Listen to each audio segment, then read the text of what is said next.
I don't believe in Laslow at all. I know how many people say, well, Nims, haven't she seen the shadows? Yes, I'm well aware of very good Laslows. But at the same time, I also don't even care. Because the reality is, I get it. Like, but it's okay. Laslow's blade allows him to do some really cool things because it can quad. It's a cool weapon. It really is. If a movement skill like reposition is used by unit or targets, grants attack speed defense res plus 4 to target or targeting allies and allies within 2 spaces of unit and target or targeting allies for 1 turn after movement. If units within 3 spaces of 2 or more allies who each have total bonuses of greater or equal to 10, grants attack defense plus 3 during combat and unit attacks twice. In other words, it becomes a true brave weapon, which is cool, but it's conditional, and I don't like the condition. And I know people try to do speed Laslows in order to quad, and because he's quadding now, his damage output is pretty insane. But I'm personally not a fan of this. It works. It definitely works. There's nothing yeah, it works. It's just it could just as easily fail. And I personally don't see a lot of people try to use Laslows like this. You gotta commit hard. This encounter law attack speed, and then with Kestrel Stance or something to give him more speed. Usually he's light blessed, has Peony supporting him, but as heroes get faster and faster, this doesn't work as well. But yeah, that's definitely a thing. Anyways, this encounter, low attack speed, joint drive attack, Kestrel Stance is perfect because you got to be within 3 spaces of 2 or more allies who have plus over 10 buffs. But yeah, just put somebody next to him or within 2 spaces and Laslow's blade triggers. Pretty simple hero, pretty good attack, of course. 4 plus 4 plus 3 is 11. 11. So 66 to possibly at times 4. But the speed is only 4 plus 3, 41. You gotta really buff him up for speed, and he has to be able to keep it. So that's the thing. It's really cool when it works, but when it doesn't work, you kind of just, well, I kind of just shake my head at it. But yeah, if you have a team that has a lot of speedy heroes, you won't fight. You won't even see these Laslows show up. Also, you just don't see these Laslows, period. Despite how much talk like a lot of people gave, I legitimately don't even see Laslow be used, so that's a thing. I've never fought a Laslow, that's what I'm saying. Okay, double bond on this one. Eternal Witch Nowi, 40 plus 10, 30 HP, 52 attack, 39 speed, 24 defense, 31 res. Of course, go plus speed. You gotta make sure you double. Grimoire, the craziness of this. You can move to a space within 2 spaces of any ally within 2 spaces. If unit is within 2 spaces of an ally, grants attack speed plus 4 during combat. Inflicts attack speed res minus 4 on foes within 3 spaces during combat. Ideally, you run a rain on her. Guidance makes sense because it allows other heroes to catch up and move with her very well. But ideally, it's a rain to double down on the Grimoire effect to really allow you to influence the battle. Attack speed bond is really good as well because you're teleporting next to a hero, but you can teleport 1 space away. Can she use a Unity skill? I don't remember. I don't remember seeing Fly use Unity. She can. Okay. Okay. Wow. Then use a Unity skill, because that would be much more ideal. You gotta keep your stats, and of course you'd be further away from your allies and still use everything. So that's what I would do. Attack defense link with the rally speed. Wait. This doesn't even work.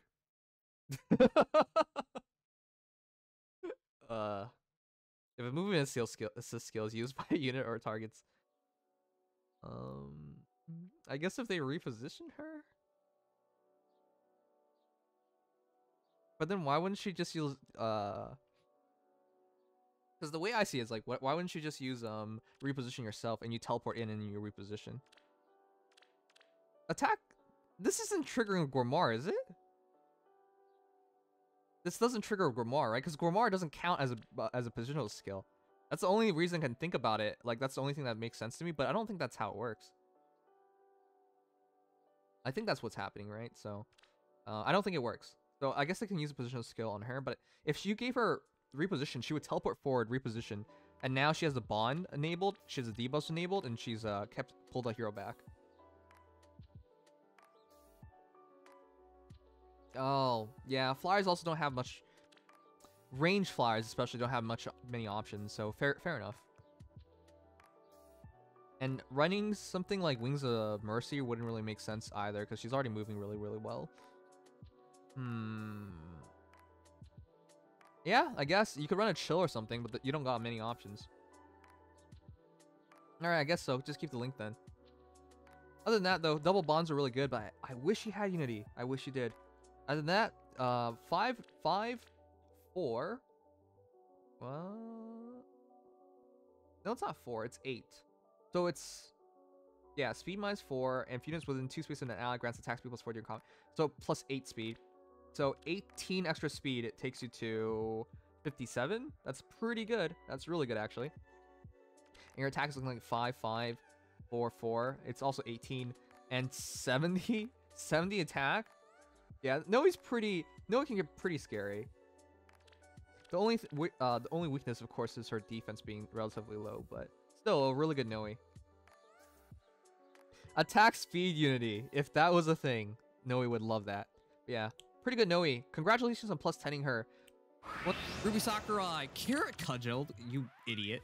40 plus 1 plus 2, 50 HP, 51 attack, 47 speed, 33 defense, 24 res. Carrot Cudgel is good and all, but Zihark is really good at quadding. Why would you make it defensive? So Zihark actually has a pretty good stat spread. He has good HP. Carrot Cudgel, drawback, limmer, steady posture 2, wings of mercy, auto attack wave, and steady blow 2. What a hot mess. So this is used on both faces, but you gotta be 2 spaces near an ally. This is used defensively. This is used offensively. If you teleport in, steady posture does nothing, but steady blow does something, carrot cudgel does something. Auto attack wave is not bad. I don't know, man. This is just a mess. I think Zihark's one of the best things he does is obviously quadding with Ninja Katana, and Ninja Katana is kind of not easy to get. So my favorite builds with him always involve that. So like something like Swift Impact. Not Swift Impact, 30? No, Steady. Steady Impact.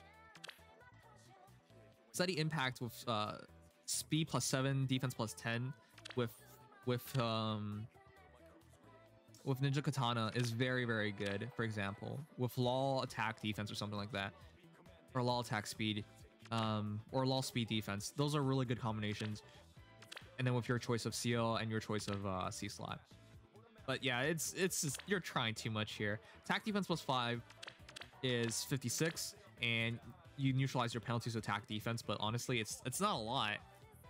56 attack, your speed being always at 51. 51 speed is nice and all, but again, remember, some of the heroes being released nowadays are like 55 speed at base, if not 60.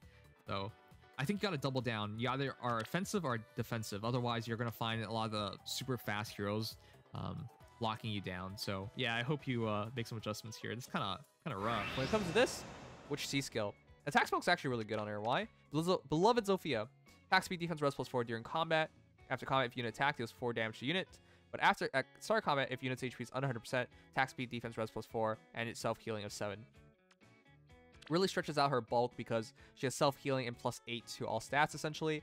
So her defense is looking like 40. No, attack smoke's 47, so it's really hard to defeat her at that point. Her res is also really high because it's 34, and then 42, and then with attack smoke's 49. So you have nothing better. Attack smoke's pretty much ideal. Null Pulp is really hard to argue against. She can probably take a hit from Marianne, for example. Yeah, with everything going your way with Blood of Sophia, you can probably take a hit. But if she, if you don't have Null Pulp, you're dead. So Null Pulp is really important in respect to a lot of battles nowadays. Attack speed solo is really good. So your attack is looking like 15 extra. 73 is pretty high. Yeah, that's good. Your speed is 6 plus 7 plus 8. That's 21. Yeah.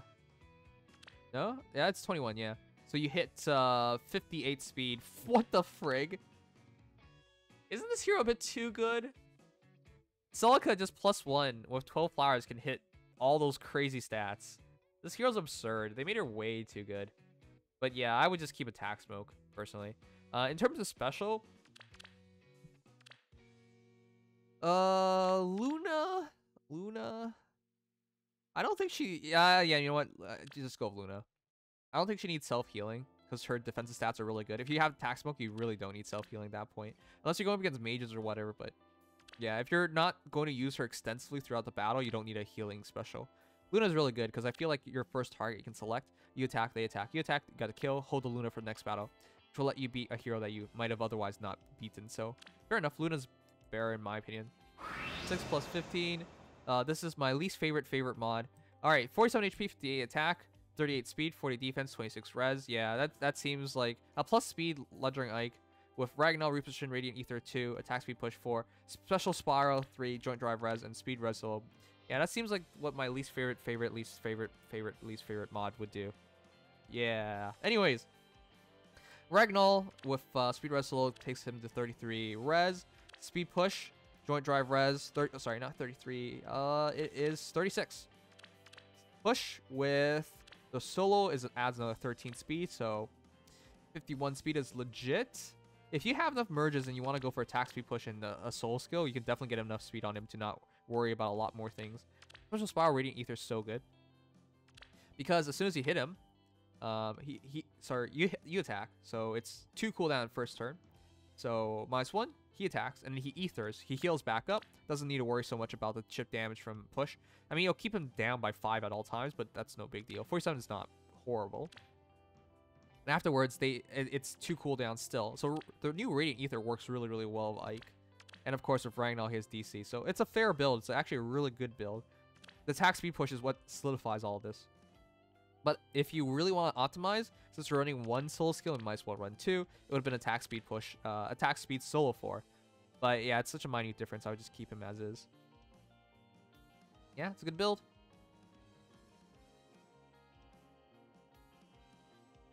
Yeah, attack speed on 4. And bonus doubler. Okay, sure, whatever. You do what you want. And lols. Okay, this is pretty committed to Ike. Yeah, it's a good Ike. I like this build, actually. It's one of the more ideal builds for him. If you have enough speed, Special Spiral Radiant Ether is perfect. Because you, as good as a breath is, Ike is actually a really good dual phase hero. Because remember, when Ike attacks, right? Attack speed push, 65 attack.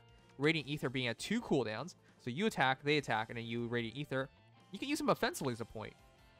So I like this build better. Dual phase Ledgering Ike is better than single phase, which is with Warding Breath and whatnot. Candy Cane doesn't counter Vengeful Fighter, Joint Hone Attack, and Attack Respawn.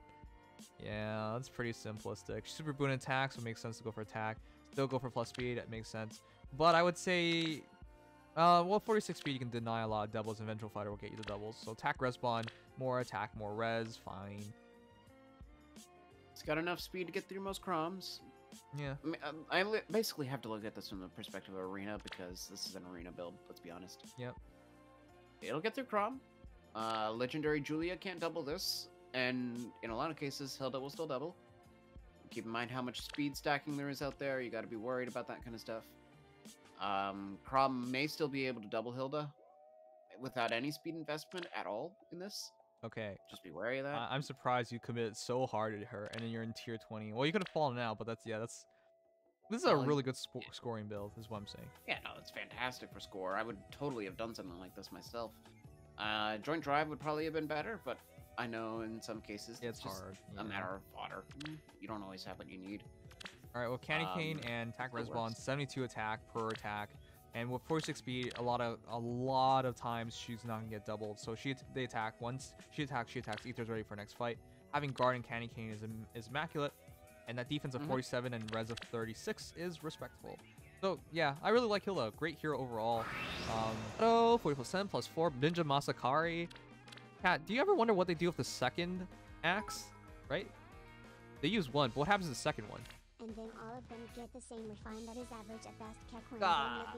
Don't say that. I can see Alondai and Ragnar getting the same refine because they're sister swords. But if they do that to like even what's Dorcas's weapon, Anax or something like Tomahawk, whatever. Like that'd be lame. Lord Avocado, 40% plus 4, 50 HP, 53 attack, 53 speed, 25 defense, 23 res, life and death, spurn, flashing blade, joint drive attack, gale force, ninja Masakari. Alright, this is a scary build. Why is this a scary build? 53 speed allows her to really easily quad. Flashing blade gets you 5 damage per shot. So each quadded, you don't even need a special at this point because you have 20 true damage from flashing blade. Spurn, 5 true damage when special triggers. Gale force does not count as special trigger. But do you know why he's running Spurn? You kind of have to. If you use close call Gale Force, you run in, you attack, you back off one space. Uh-oh, that's completely just messed up your Gale Force. Because now, if you want to push into certain heroes, you can't. Right? Do you want to use Repel? Not necessarily. So I understand why you go for Spurn. And it's just a better fodder with the joint drive attack because it's a dead male Chris. So I get it, right? So, but like I'm just saying, it's kind of awkward because it's not ideal, but then the other ones aren't ideal either for a Gale Force build. So fair enough. Anyways, it's a really good build. I like it. So don't get fooled by the 53 attack. It's up to 57 times 4 with 20 true damage from the Flashing Blade. And Ninja Masakari, for those who forgot, is a brave weapon. You sacrifice a lot of defense and a lot of res, but Echidna's HP stat is pretty good, and we have the 40% damage reduction with 53 speed. You're not worried too much. In Ether Raids with Peony support, you're definitely not worried. So I like this build a lot. A lot of damage output. A lot of speed, and a really good Gale Forcer. It's just not perfect. If you could, I would run Times Pulse for 4 cooldown Gale Force in case you attack a range hero to begin with. Because without getting hit, right, you attack, yeah, you're not triggering Gale Force. So Times Pulse is what you're missing, I would say, just to guarantee things, but you don't need it. Yeah, with Huge Fan, with Spurn, with this, yeah, he has Close Call, that's why. That sucks, right? Close Call pushing you back doesn't work well for Gale Force. That's a bit weird. So Distant Fool counteracts life and death, right? Even up close battles, you still get 5 defense, so nice. Dex Swatter gets you a low attack defense. Close Call and consider damage reduction. Rouse attack defense. I would have refined this for speed, though. Here's the thing. With the Rouse attack defense, with the Distant Foil, I don't think you're really worried. It's a close call at just 49 speed that is not getting fully activated. So I would swap this for plus speed. 52 speed is a lot more useful. A lot of heroes beat 39 speed nowadays. In fact, I think if you use close call or damage reduction, you're looking at 50 speed. Sorry, 55 speed at least. So plus 10 plus speed is a super boon. I would trade for this for speed in a heartbeat. I know, is res also a super boon? But I would do plus speed because it's a super boon, and if you're going to use speed damage reduction, every point of speed matters more than points of particular stat. If you can't reach 55 speed, it matters much more to get more speed. Distant Full also doesn't work for the res. I go plus speed. If you don't go plus, I don't remember. Is plus res a super boon? Because if you don't have 180 BST, she doesn't even score well. She scores good, but she doesn't score well. So you're close. You're really close. But I would go for plus speed in this build, and I would refine your weapon for speed. Once you hit over 55 speed, it's safer to do what you're doing. I think once you go into the future, you'll realize a lot more, but remember, chat, some of the heroes we're getting nowadays, they're so stupidly quick, it does not even matter, right? For example, we just got Ingrid. How fast is Ingrid at base, right? Plus 7 speed from attack speed level 4, plus 6 speed from Lewin, 13 extra speed at 41 speed base, right? 54 speed on initiation, conditional fire sweep. Scary. If you get attacked by just a base Ingrid, for example, you're not even counterattacking, right? Because her conditional fire sweep triggered. And then, yeah, you're not doing anything. And that's a base Ingrid with all neutral IVs, right? And remember, Jill got launched, and she gets, what, 17 speed on initiation in her first battle? And she gets Desperation, essentially, right? Like, reverse Desperation. Is it reverse? I don't know. But she can attack you twice. What I'm saying is, like, it's just safer to go for plus speed, especially in a speed damage reduction build. But yeah, go plus speed. Okay, so 40 plus 5, 47 HP, 52 attack, 27 speed, 45 defense, 16 res. Are you not committing to this? So earlier, my man told me he's trying to make a quad Lex, and I can kind of see it, kind of. So if you get a 30 speed, right, plus speed, he doesn't have a super boon or super banes. So 30 speed. If you go one solo, you might as well go 2 because Goddess Axe works on both phases. You're not hitting his potential by using Darting Blow 4. You're just wasting Null Follow Up and Bludgeoning Alm. But yeah, this is on both phases. So chat, if you really want to make this work, you got the low speed defense, perfect. Joint drive speed, perfect. Attack speed solo. You just need another attack speed solo. If you go attack speed solo with low speed defense, that's 10, 16, 20. 20 extra speed, 47 speed. If you go plus 10 all flowers, you can hit 50 speed, I think. If you go plus speed. 50 something speed. So a quad Lex is looking like it's possible. I just don't know why you want to bother with that. Well, we memed about quad Reinhardt, but I do think there's a point to quad Lex. Again, chat, because Lex Goddess Axe works on both phases because Lex is so well min-maxed. Look at him, 45 defense at just +5, and it's not even plus defense, and nothing here is adding defense outside of Goddess Axe. He's actually capable of being a really good defensive hero because you hit him one time, he shrugs the damage off, and then he quads your face and you explode. So I can see the argument for Lex, but you should be doing double attack speed solo then. And you have to go all in by going plus speed. It's not a bad idea. It is really scary. If you do attack speed solo 4, assuming you can, it's 6 + 7 + 3. That is 16 extra damage. So if you go plus speed, so -3, it's 49 + 16, 65 damage. 65 damage times 4. That's scary. But yeah, that's you have a good Lex in the making. Well, Melody, Lady of Violets, Louise, 40 + 4 + 2, 46 HP, 55 attack, 45 speed, 17 defense, and 38 res. Rainbow. If you can afford it, Fire Sweep Bow's best, followed by Brave Bow. This bow's okay. It's just she doesn't make the best usage of it. The problem with this entire build is like, yeah, lull speed defense is amazing. Attack speed solo, attack speed solo. Why? This entire build's amazing, but the problem is you have no defense. So you hit anything with this encounter, and I think you get one-shotted. It's... Even if you win that first fight, the second hero, you definitely don't have the bulk for a second battle. That's my only issue with it. If this was Ether 8's defense, I can understand it a lot better. But maybe you don't use her in Ether 8s. But even then, like, honestly, it's Fire Sweep Bow. Now, guys, please don't switch to attack speed solo 4. Please don't. I would actually, in fact, argue if you're in control of the unit... Wow, it's close foiled as well. Wait, do you have... Spendthrift? She's a really good Spendthrift bow. Yeah, just use Spendthrift then. She's not really, really good, but she's decently good at it. Alright, but aside from that, chat, attack speed ideal is way better for almost every other hero. Really. Because if you get the both criteria, HPS 100% and bonus active, +9 attack, +9 speed, attack speed solo can't do that. If you're in the middle of your team, your opponent's, and you're at 100% HP, it doesn't matter. You guaranteed have it. If you buff her up, she's guaranteed to have attack speed +7 as well. It is just 100% better to use ideals. Now I get it. If you're gonna run one solo skill, might as well run 2. But honestly, yeah.